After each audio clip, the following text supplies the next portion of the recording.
Welcome to Auto Resolve. In this guide, I will show you how to fix the Xbox app account mismatch error between your Xbox and Microsoft accounts. Fix 1. Sign out and sign in correct account. Step 1. Open Xbox app on PC. Step 2. Click on your profile, sign out. Step 3. Sign in with a Microsoft account linked to your Xbox. Step 4. Restart the app and check if the error is gone. Fix 2. Reset Xbox app. Step 1. Press 1 plus apps and features. Step 2. Find Xbox app, advanced options, reset. Step 3. Reopen app and sign in with correct account. Fix 3.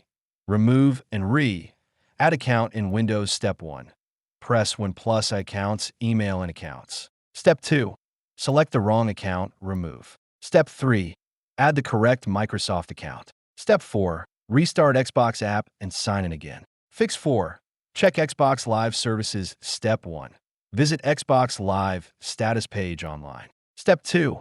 Ensure services are running. Step 3. Retry signing in if services were down.